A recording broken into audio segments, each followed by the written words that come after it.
I played 12 games of Pokemon at the exact same time, but this looks chaotic, so let me explain what's going on here. I have 12 instances of Pokemon Emerald all running simultaneously, and I paired the same controls to each one. So when I hit up, everybody moves up. It doesn't matter whether I'm in the overworld, in a battle, a menu, or a mix of all of them.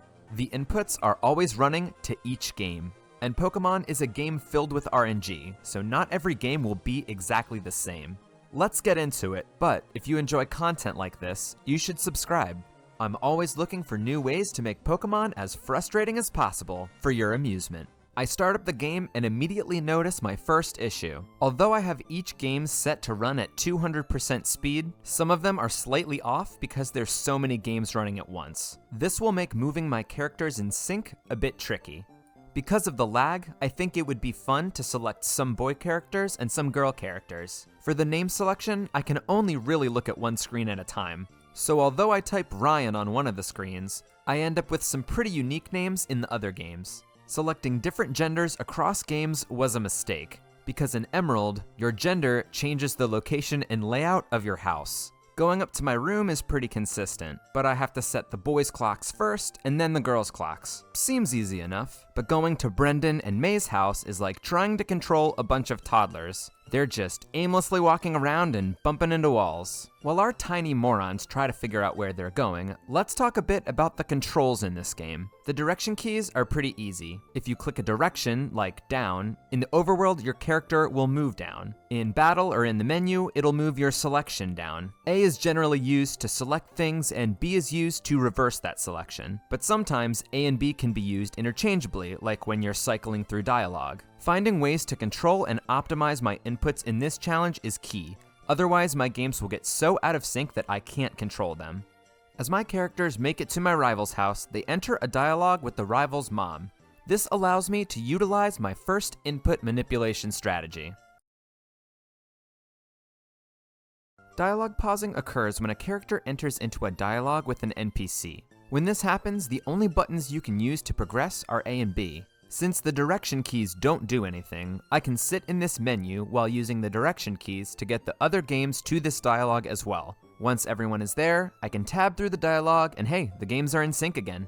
It takes me another minute or so to get everyone through the rival dialogue and out the door. And now it's time to get our starter Pokemon. I move everyone upward, but they reach the cutscene at different times. Because I like a little bit of chaos, I pick Torchic with my first batch, Mudkip with my second batch, and then this slacker who gets there super late gets a Trico. I thought it'd be fun to have some variety in my starters.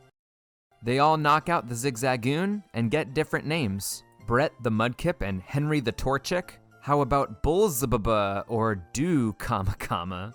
Okay, now I need to head north to fight my rival, so I take my zombie horde and move them up the screen. But not everybody goes up the same way. How will I ever get them to move in sync? I came up with this input trick to get everybody together using corners on the map. Games that are ahead will be trapped in a corner, while those same inputs are used to catch up a game that's behind. Here, I can use the up and right directions to get everybody in the exact same place. And if you isolate each game, you look insane. This is peak gaming. Another issue is that when I walk through tall grass, I sometimes get encounters, and sometimes I'm able to walk right through. If I use the direction keys to run from the battle or choose a move, I would move the characters in the overworld and potentially trigger another battle. Essentially, every time I walk through tall grass, things get thrown out of sync. Getting to Oldale Town is a huge challenge. I can get everyone together using a corner of the town, but it takes about 4 minutes. Now I slowly navigate the crew up to the rival fight, but I really haven't done much training. So in some games I win, but I lose in others and get sent all the way back to Little Root Town. So now my games are spread out between 2 different locations. It takes another 12 minutes to get everybody back together and facing the rival, where I can finish all the fights. Doing things in all the games at the same time is the easiest and fastest way to do things. Trying to do things and keeping track of everything one game at a time would be impossible. 32 minutes in, and I'm finally ready to get past the intro. Going through the routes, I try to use the corners as much as possible, and dialogue pause through the battles to keep everyone in sync. It's a pretty straightforward route, so I can get to Petalburg in about 5 minutes. I heal up, and then go meet my dad and Wally. Can he really be an absent father if there's 12 of him? I take the beach path on Route 104 to avoid the tall grass, before I make it to Petalburg Woods, the first real hurdle of this challenge.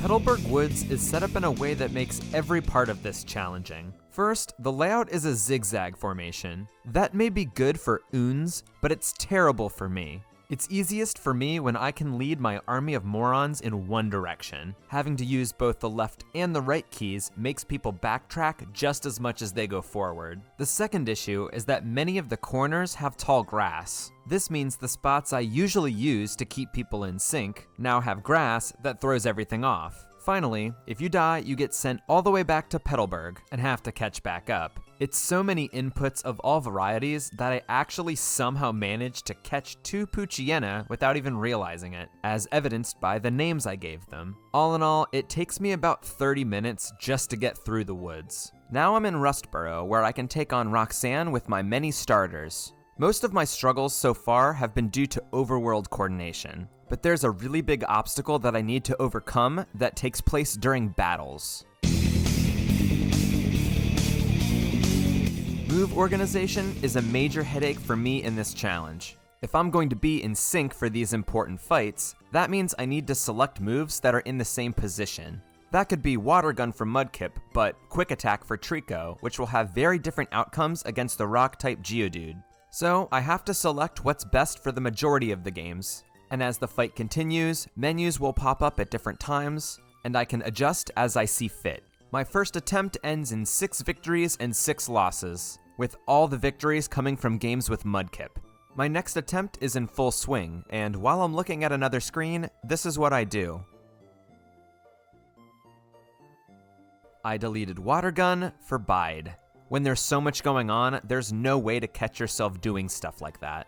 If that wasn't bad enough, I then learned that if you grow to a level in which you would evolve but lose the fight, you actually don't get to evolve.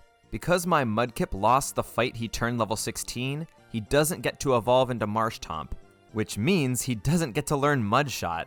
The rest of my fights with Roxanne I eventually win after my starters evolve and learn more useful moves. In the game where I don't know Mudshot or Water Gun, I have to Mudslap my way to victory at level 18. I walk all the way to Rutsurf Tunnel before I realize I actually never beat the gym with one of my Torchic runs. So I have to go back and beat Roxanne to finally get all of my first badges. Only 2 hours and 17 minutes into the run. Speedrun.com, here I come. Now I can head back through Petalburg Woods, which is much easier this direction, and get the group to Mr. Briney's house, who takes us down to Dewford Town. I can take on the second gym leader, Brawly, right away.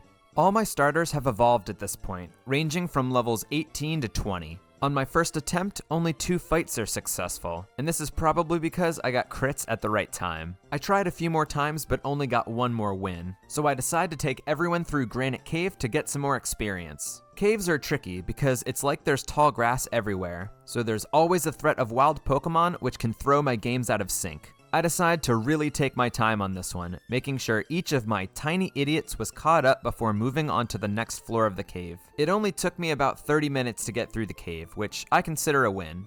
Now my starters are between levels 21 and 23, and most games can beat Brawly in the next fight or 2. Except for my problem child Mudkip, who now doesn't know Water Gun, Mudshot, or Mudslap. I'll pat myself on the back for that one. This took so many attempts, but by using Bide strats against Makahita, I finally win and we get the second badge, only an hour and 20 minutes after the first. Getting up to Slateport is a breeze, and I stay in sync to defeat the Team Aqua grunts here. Route 110 is another zigzag route, but even harder here is the rival fight. Since my rival has a counter to my only good Pokemon, this means a lot of getting sent back to Slateport to start the trek over. This happened repeatedly. I basically had to brute force this fight by being over-leveled. By the time I beat the final rival fight, it had taken me over an hour just to go half of a route. The back half is easy though, and I get to Mauville just a few minutes later.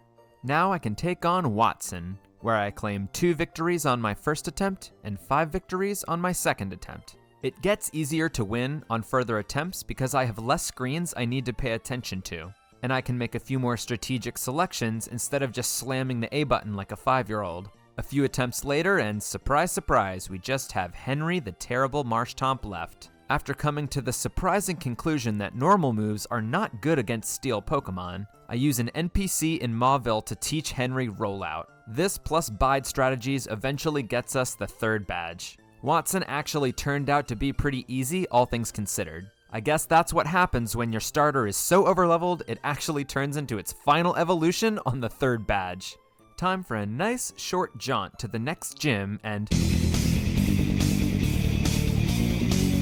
To get to Lava Ridge, you need to walk up Route 111, take on a few trainers, not a big deal. Oh, but first you have to get Rock Smash and then teach it to each of your Pokemon one by one. Hang a left and go into the Fiery Path, which is a cave, but at least we're pretty much just going up. But then we have to go through tall grass and trainers, zigzag back around and go through Route 113. Oh, and if you die, you have to go all the way back to Mauville, where I need to navigate the straggler back, which causes the rest of the games to move about aimlessly. It's a lot. Fortunately, there is a house on the way that you can rest up in, but getting every game from Mauville to Fall Arbor Town takes about 2 hours. Fortunately, I did come up with the new overworld strategy. Just like through cornering, my goal is to keep my games that are ahead in place, so my straggler games can catch up. Cornering uses walls and corners on the route itself, and buildings are pretty much just walls and corners. That's a little architecture tip for you. Pokemon Centers are great checkpoints, so here I can navigate games that are ahead into the Fall Arbor Pokemon Center, and the little lads will be safe within the confines of the building while the stragglers catch up. Once everyone is there, we can heal up and move on. Within the next hour, I navigate everyone to Meteor Falls and sneak back through Route 113 using this A+ corner that is basically impossible to escape from. I heal up in Mauville, ride the cable car up to Mount Chimney, and get to take on Magma Leader Maxie. Maxie is actually really easy, and I only have 2 games where I don't beat her on the first try. However, second try is the charm for both games. Alright, now it's time to take on Flannery, where...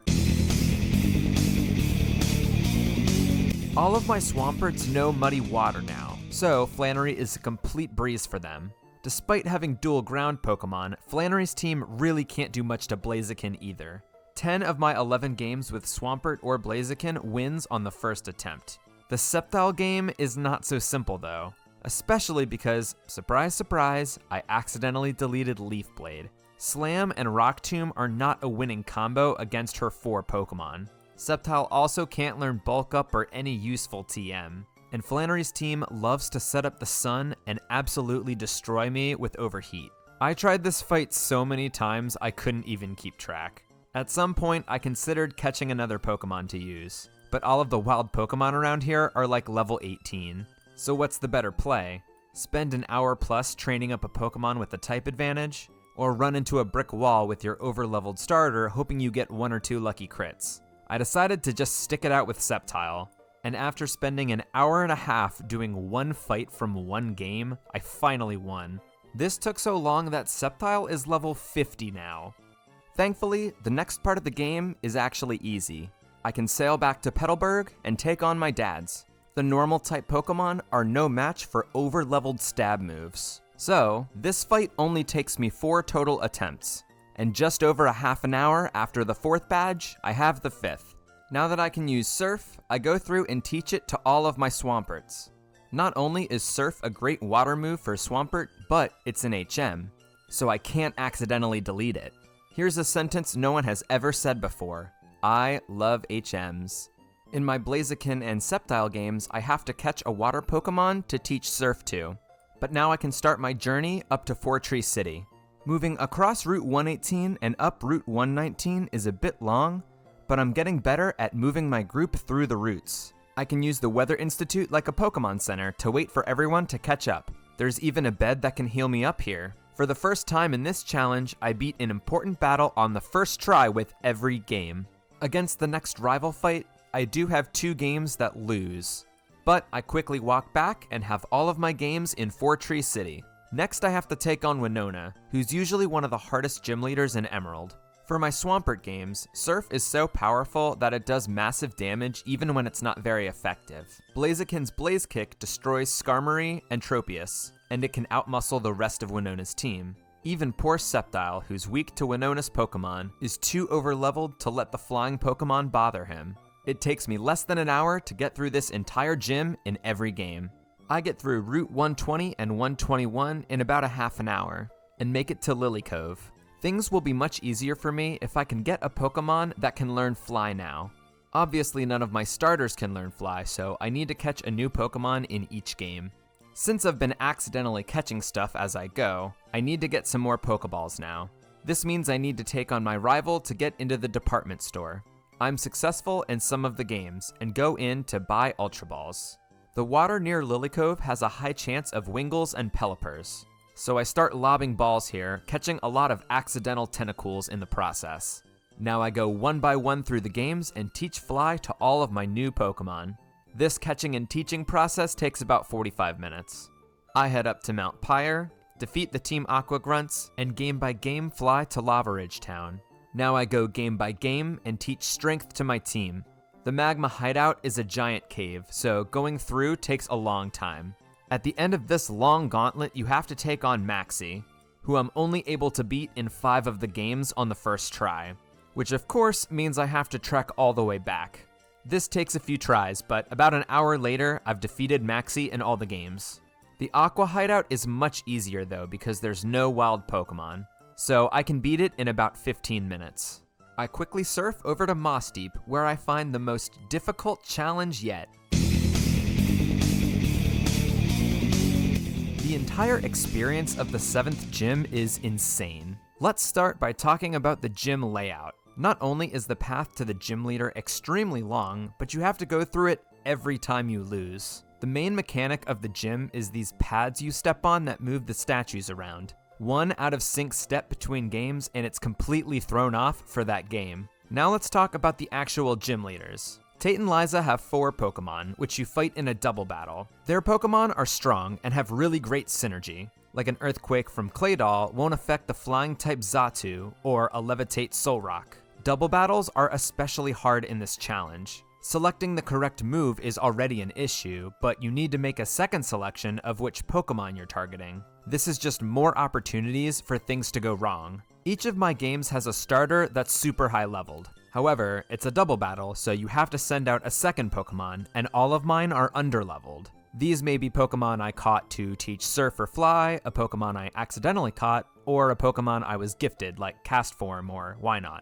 Whatever the Pokemon is, they're not strong enough to be helpful in this fight. Let's take a look at an example Swampert game, who theoretically should have the easiest time of all the starters. Xatu starts with a Calm Mind, which increases his special defense. Brett, the overleveled Marshtomp, uses Surf. This gets a lucky crit on Claydol, which kills it, but because of Xatu's special defense buff, it doesn't do much there.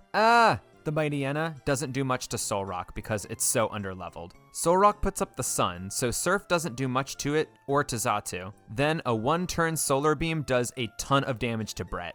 On the next turn, a second Solar Beam kills Brett. I got a lucky crit and I still didn't even get close to winning this fight. And the rest of my team doesn't have a fighting chance. Despite these issues, I actually have 3 Swampert games that win on the first few fights, including my problem child, Henry the Swampert. You've come so far, buddy. After another 30 minutes or so, I decide to switch my strategy a bit. Instead of trying to complete multiple fights at the same time, I start to focus on one game at a time. The inputs to win are really specific, so you have to pay close attention. This pays off immediately, and I win a 4th fight soon after. After about 15 minutes, I win a 5th fight, and then I win with my Sceptile, after teaching it Bullet Seed. While I was paying attention to another attempt, I actually won on a different screen. If that isn't a prime example of the craziness of this challenge, I don't know what is. After a total of 90 minutes at this gym, I've won with all my Swampert and Sceptile games. But my Blaziken games are a long way from success.